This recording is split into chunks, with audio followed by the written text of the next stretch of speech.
Assalamualaikum warahmatullahi wabarakatuh.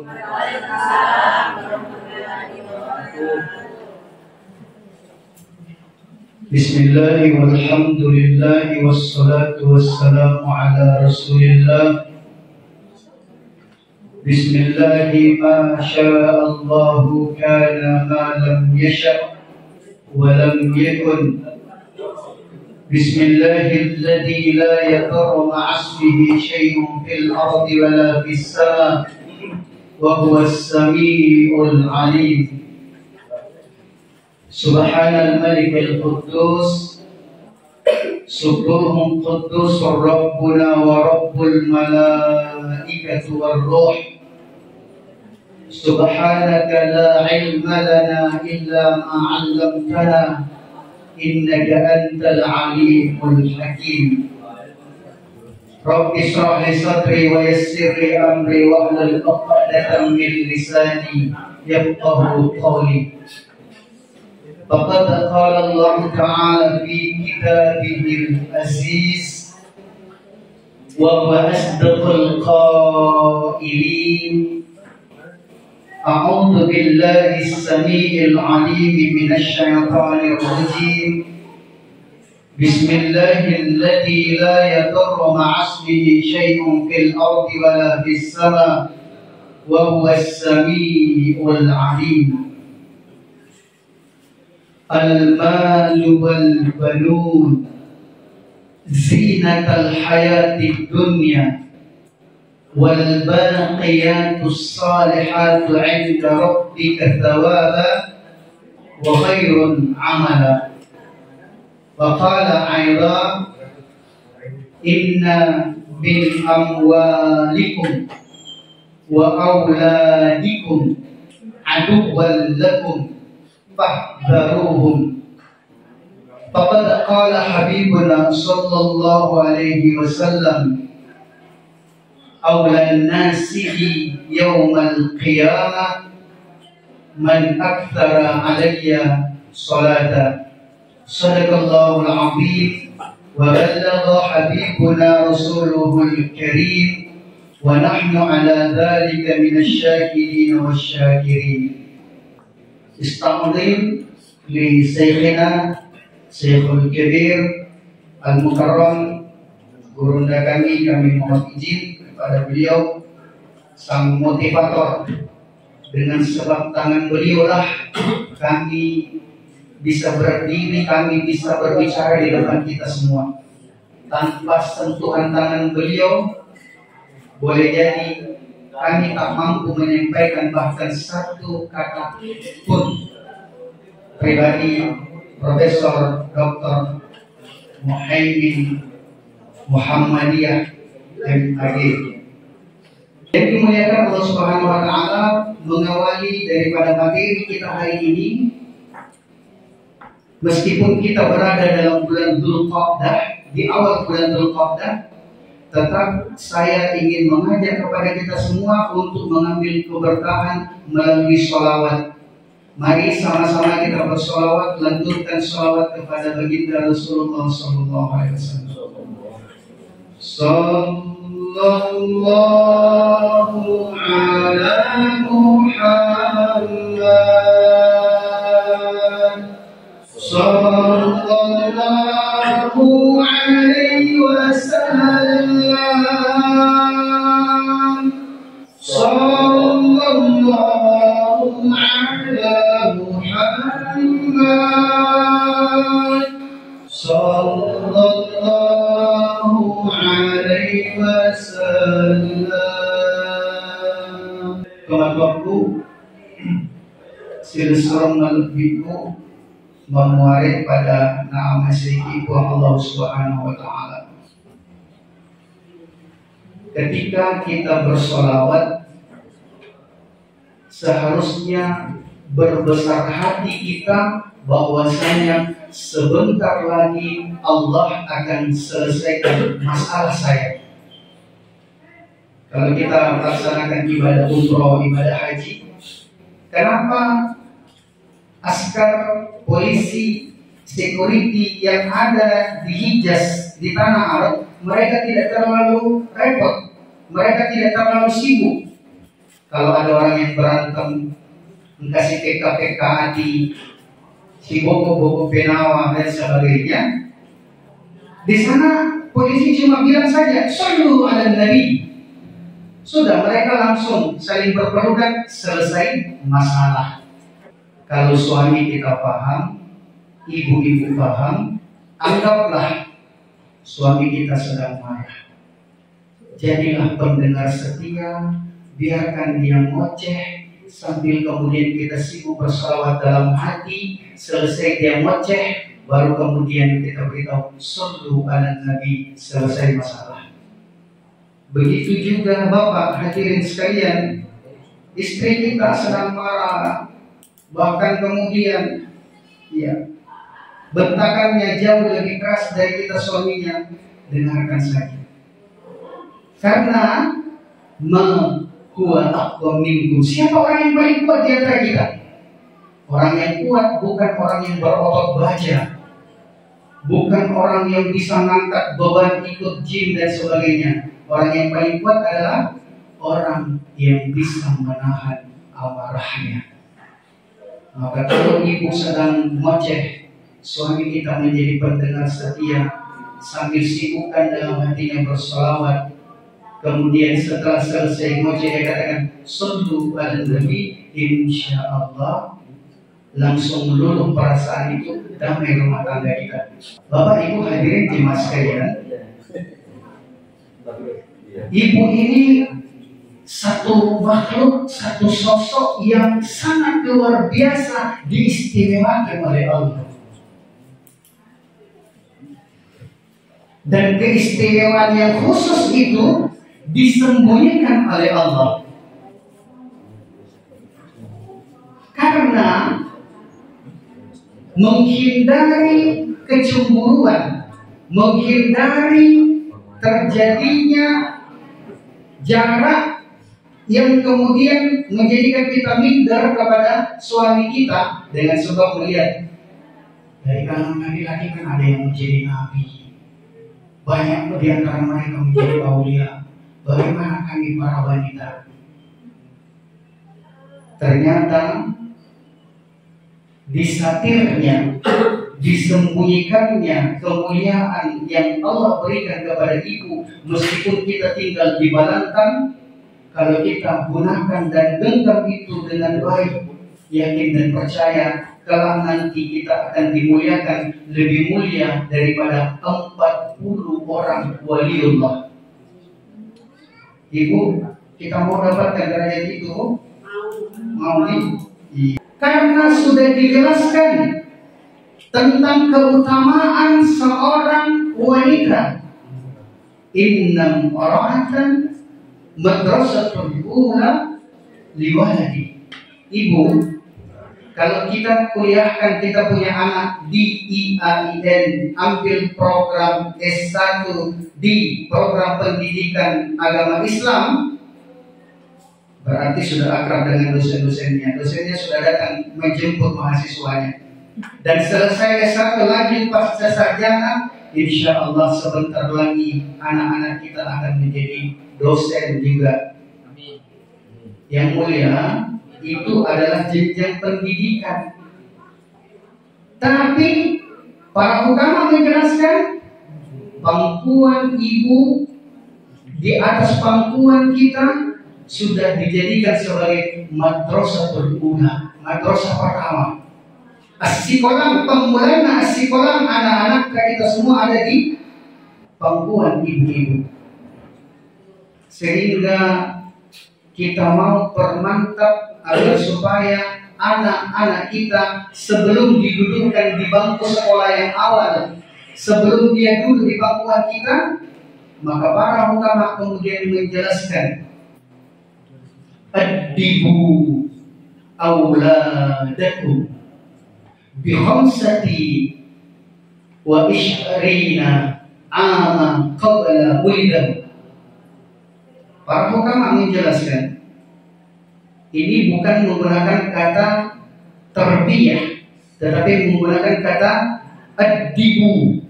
Saking lekatnya pengajaran itu, tidak hanya memberikan materi, tidak hanya kemudian menyampaikan, tetapi langsung menuntun dengan tangannya, membelai dengan usapannya, mendekat dia kuat-kuat untuk menunjukkan kepada anak kita, begini loh adab.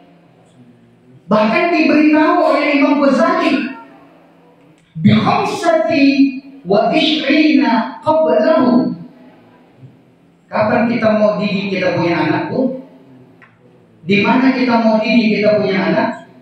Imam Ghazali rahimahullah beliau jelaskan, didik anak kalian 25 tahun sebelum dia lahir. Berarti anak kita mau dididik sejak kita masih gadis. Makanya saya beritahu tadi, sebenarnya yang paling butuhnya adalah gadis. Bahkan kalau ini dijadikan sebagai indikator usia pernikahan 25 tahun, itu adalah usia pernikahan yang sangat dianjurkan. Berarti ketika bayi kita dalam kandungan sudah mulai kita didik dia dengan ad-dibu. Kalau Imam Ghazali beritahu, didik anak kalian 25 tahun sebelum dia lahir. Maka saya ingat sekali dengan jelas Syekhuna Uzair At-Taifuri.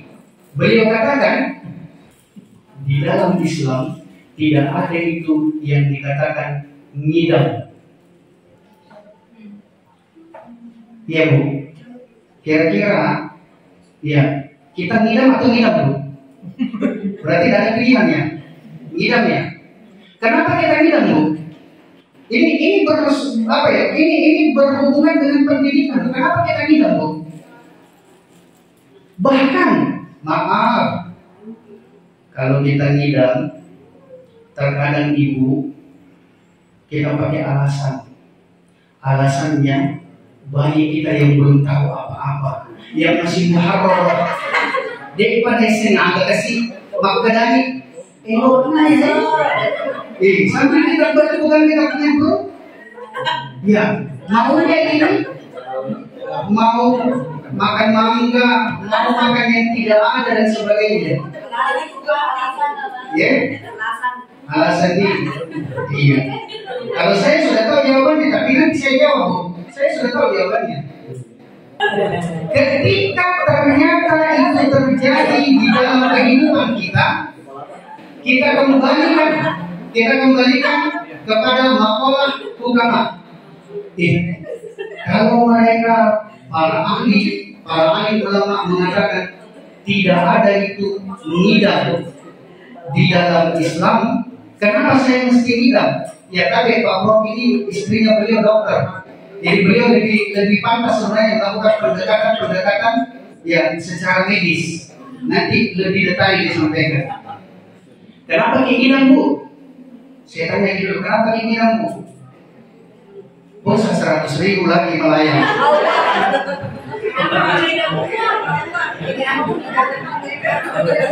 Kenapa keinginan? Yang jawab ini sebenarnya dari lagi. Kenapa ngidam istri Pak? Idamnya istri kita, coba dilihat, kenapa dia idam? Itu normal, manusiawi Pak. Pada saat kita yang laki-laki saja, di dalam baju kita ada satu ekor semut kecil yang berlarian di belakang baju kita, di dalam baju kita. Bukan paniknya kita minta ampun Pak Tom? Ya. Berpikirnya kita macam-macam.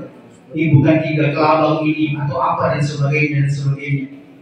Langsung kemudian kita berontak, buka baju, lepas pakaian untuk kemudian memastikan apa ini kira-kira toh. Sebenarnya ini inspirasinya di situ Pak. Kalau saja satu ekor semut menjadikan kita panik, yang itu di luar tubuh kita, yang cuma berjalan di kulit kita, bagaimana kalau di dalam perut di istri kita kasihan? Toh? Kalau itu kemudian berada di situ, pasti kemudian akan terbawa perasaannya. Perasaannya akan terbawa selalu di situ. Maka tugas kita yang laki-laki ketika istri kita sudah dipastikan bahwasanya dia sedang mengandung janin, tugas kita adalah suburkan hatinya dengan amal. Karena ketika kita tidak suburkan hatinya dengan amal, akhirnya kepanikan yang muncul dalam dirinya menjadikan hatinya itu kering, gersang. Hati yang kering dan gersang akan mudah dimasuki oleh iblis, jin, dan syaitan. Sudah, jangan sibukkan dia dengan persoalan itu. Tugasnya kita ini adalah untuk nikah batin. Yang maka ada biasa tempat lain. Kurang dari nikah batin. Tapi yang kata lain kita. Maka dari biasa ya kalau dari nikah batin. Lalu saya tanya tadi, saya spesialis waktu ambil program dokter di Islamabad, spesialis saya ambil untuk program tasawuf ini. Makanya saya mau membahas dari perspektif tasawuf, saya spesialisnya di situ. Banyak orang bilang, katanya nikah batin.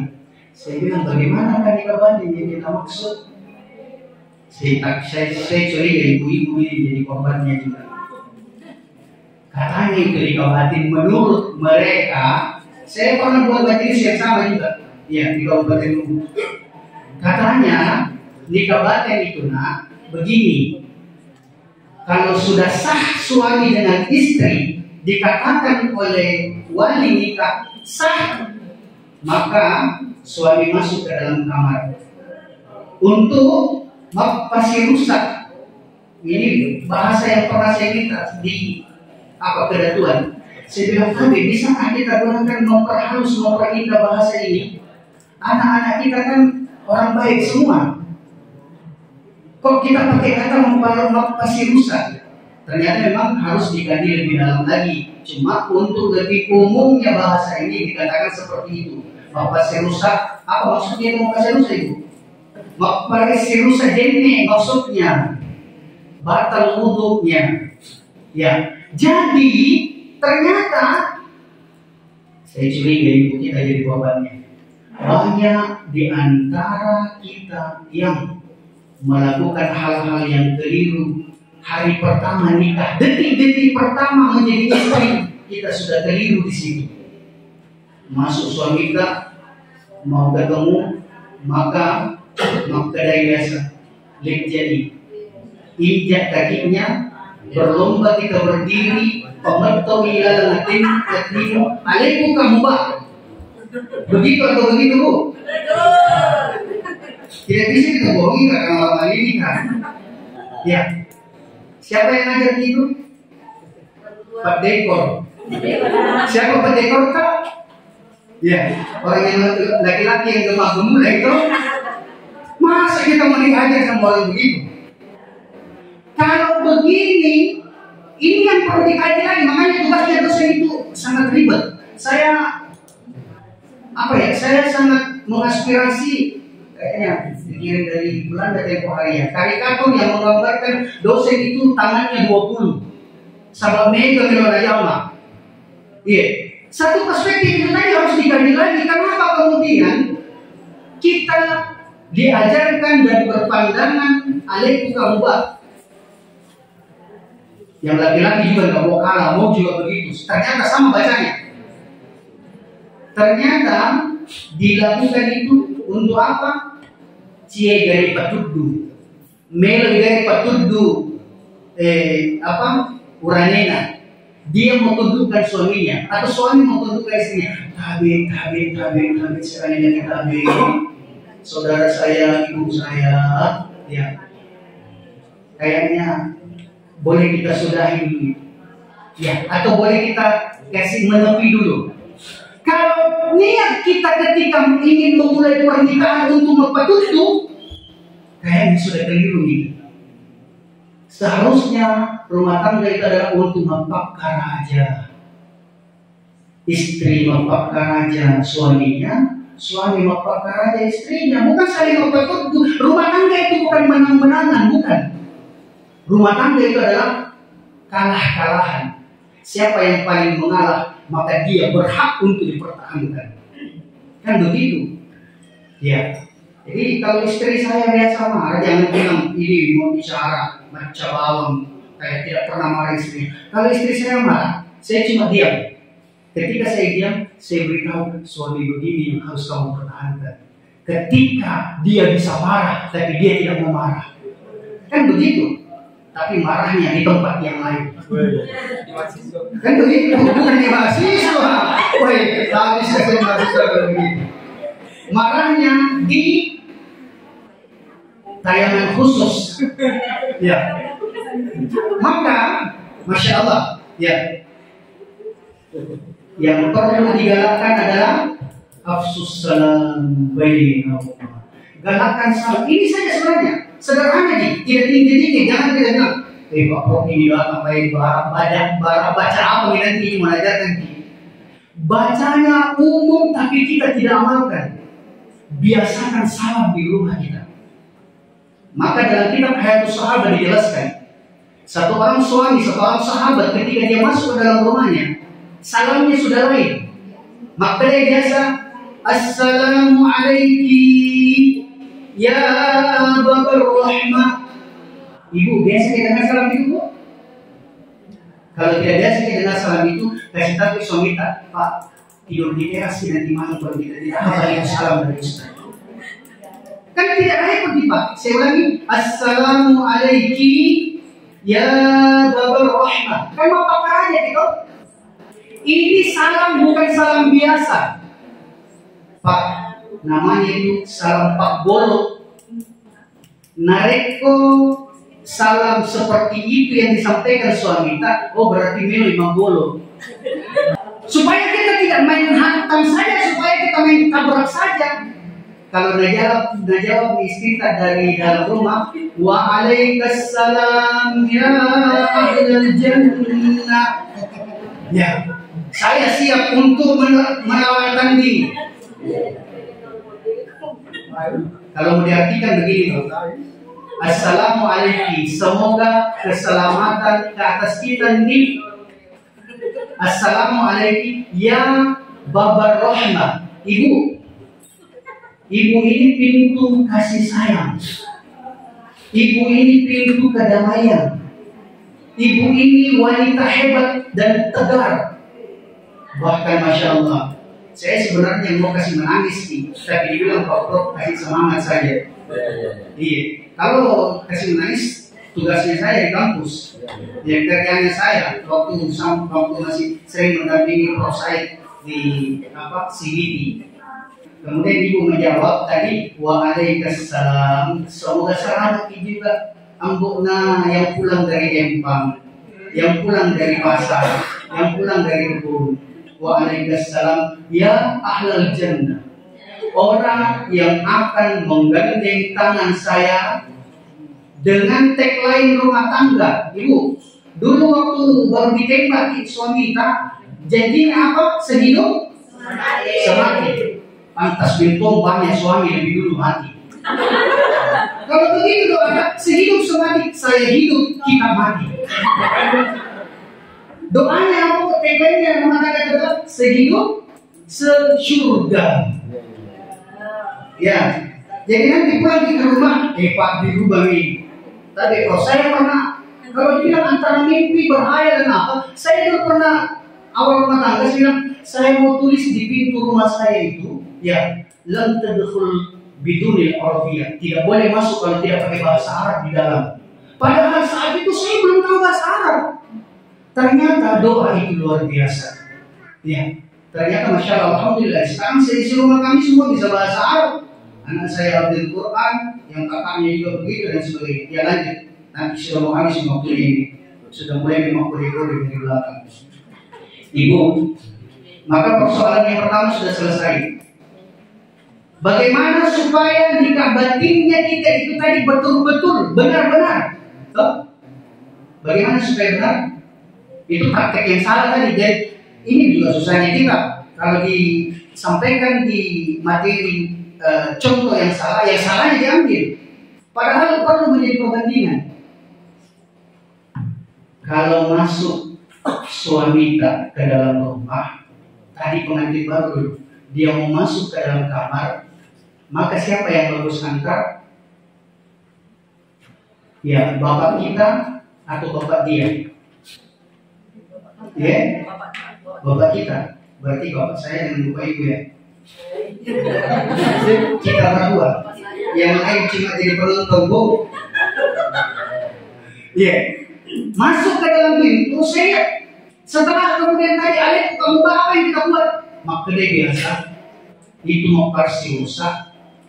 Suami tak hari pertama, detik pertama jadi suami, apa bibi dikasih. Maka dia biasa orang yang mengantar. Nah, jadi ya baca. Kalau saya angkatnya nanti, kalau sudah saya tekan kita punya jempol, pemetuk di dalam hati kita, pemetuk di dalam hati kita, tarik nafasnya dia, katakan Alek kamu bah. Padahal untuk apa tuduh ini? Diantarlah sama orang yang katanya tadi hebat bacanya. Sampai begitu jumpa, pertama kali jumpa suami dengan istri, apa yang terjadi? Saya curiga ibu semua jadi korbannya. Dibuka kancing baju sampai 3. Kan begitu? Begitu atau begitu? Ya? Nanti sah kalau di garotongnya itu dikasih begini jempolnya. Tuh, aku berikut saya suka lagi. 3 kancingnya, kayaknya begitu, kebanyakan kan begitu. Nanti sah Pak, nanti sah. Kalau ini jempolnya suami kita, ini jempolnya yang mengantar. Nanti sah katanya. Kalau garotoknya apa yang garotok? Ya, kalau di bahagian yang sensitif itu yang disentuh. Begini yang mengantar, ini jempolnya suami kita, ini yang mengantar. Namanya pengantin baru. Biar kapan pacaran pasti malu-malu suami tadi dia bermuka dong. Tapi yang mengantar bukan seorang mimpi. Lala matanya melotot barang baru tiga kancing terbuka. Maka melotot matanya. Barang baru. Begitu kemudian dia tekan jempolnya suami tak belum jempolnya ini sambil malu dan buang muka. Yang mengantar 3 jarinya mekar. Praktek ini kayaknya jangan sampai kita jadi korban. Lantas apa yang diajarkan oleh Rasul? Bukan begitu, Bu Habib. Yang diajarkan Rasul, masuk ke dalam kamarnya istri kita, dan ini dilangsungkan, dijadikan sebagai amalan setiap saat dan waktu. Kalau tidak kita hafal juga ini, ya tidur di teras nanti malam Pak. Masuk ke kamarnya suami kita, begitu dia berdiri di pintu kamar, maka dia lihat dari ujung dinding apa yang dibaca Pak? Ya, Allahumma inna as'aluka khairaha wa khairu ma jabaltaha wa a'udzu bika min syarriha wa syarri ma jabaltaha ilaiha. Kan kemana salah tak? Ada semua jelek atau? Ada jeleknya suami kita, lebih-lebih kita. Tapi kalau doa ini disampaikan, begitu dia masuk pintu kamar, Allah tutup semua keburukan-keburukan kita. Jadi tidak sempat kita mau cari jeleknya istri kita, tidak sempat kita mau cari jeleknya suami kita. Ini yang diajarkan oleh Rasul. Masuk ke dalam kamar, bukan tadi buka 3 kancing, tidak, cium jidatnya, usap kepalanya, sambil kita doa kepada Allah, minta kepada Allah. Barakallahu likulli wahidin minna fi sahibihi. Semoga Allah memberkahi dari pertemuan kita ini menjadi cinta yang akan materinya dilanjutkan oleh Pak Prof. Alhamdulillah Rabbi fala takunanna minal mumtarin. Jazakumullah khair. Wassalamualaikum warahmatullahi wabarakatuh. Masya Allah, alhamdulillah. Ya, Bapak Ibu yang kami hormati, itu tadi materi pertama kita tentang strategi pendidikan keluarga untuk mencegah pernikahan dini, utamanya di kampung kita Bapak Ibu di Desa Balantang.